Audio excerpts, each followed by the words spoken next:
അനിയത്തിയെ കൊണ്ട് നമുക്ക് സിനിമ പാട്ട് പാടിക്കാം. ചെമ്പരത്തി പൂവേ ചൊല്ലു. ഫേവറേറ്റ് പാട്ടാ. പഴയ പാട്ടിലൊക്കെ പുതിയ കുട്ടികളെ അതാണ് ഓൾഡ് ഈസ് ഗോൾഡ് എന്ന് അറിയില്ലേ? പാടിക്കോ. ചെമ്പരത്തി പൂവേ ചൊല്ല് ദേവനെ നീ കണ്ടോ, ചെമ്പരത്തി പൂവേ ചൊല്ല് ദേവനെ നീ കണ്ടോ, അമ്പലത്തിൽ ഇന്നല്ലയോ സ്വർണരഥഘോഷം, ചെമ്പരത്തി പൂവേ ചൊല്ല് ദേവനെ നീ കണ്ടോ, അമ്പലത്തിൽ ഇന്നല്ലയോ സ്വർണരഥഘോഷം, ചെമ്പരത്തി പൂവേ ചൊല്ല്.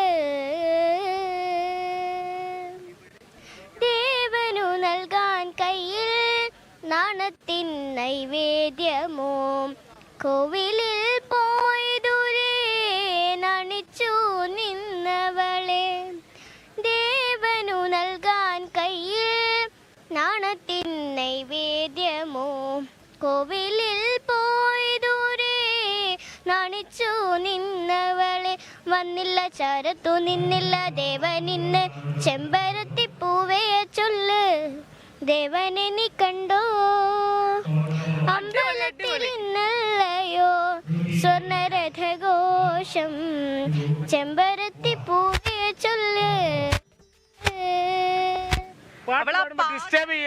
അവളെ പാട്ടങ്ങ് ആസ്വദിച്ച് പാടിക്കൊണ്ടിരിക്കുക. ചേട്ടൻ നന്നായി പാടും, കാര്യത്തിൽ അതിനേക്കാൾ നന്നായിട്ട് പാടുന്നു. പാട്ട് പഠിക്കുന്നുണ്ടോ? എവിടുന്നാ പഠിക്കുന്നേ? താനൂർ. ഇനി അടുത്ത ചേട്ടനെ പോലെ ഇതേപോലെ വരണ്ടേ? സ്റ്റേറ്റ് കലോത്സവത്തിലൊക്കെ പങ്കെടുത്ത് എ ഗ്രേഡ് ഒക്കെ വാങ്ങണ്ടേ? വാങ്ങണേ. നാളെ അപ്പം ഈ പരിപാടി, ഇന്നത്തെ പരിപാടിയും കഴിഞ്ഞിട്ടേ പോവാമേ. പ്രവീനൊക്കെ വരുന്നുണ്ട്, ആസിഫ് അലിയൊക്കെ വരുന്നുണ്ട്. ആസിഫ് അലി ഇഷ്ടം? പ്രവീന് രണ്ടുപേരെ ഇഷ്ടം. ഇനി വെറുതെ പ്രശ്നം ഉണ്ടാക്കരുത്.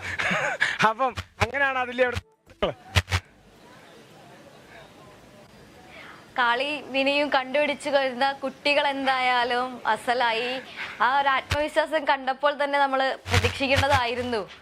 എന്തെങ്കിലും ഒന്നും ഉള്ളിലില്ലാതെ ഇത്ര ആത്മവിശ്വാസത്തിൽ പറയില്ലല്ലോ എന്ന്. ഒന്ന് പഴയ പാട്ടാണ്, മറ്റൊന്ന് വാക്കുകളൊക്കെ കട്ടിയുള്ള ഉച്ചാരണമൊക്കെ വളരെ മനോഹരമായി. 4ാം ക്ലാസ്സിൽ പഠിക്കുന്ന ആ ഒരു കുട്ടി ഇത്ര മനോഹരമായി പാടി എന്നത് ചേട്ടനോളം, അല്ലെങ്കിൽ ചേട്ടനോളം മികച്ച ഒരു അനിയത്തി. എന്തായാലും ഇരുവർക്കും ഭാവുകങ്ങൾ.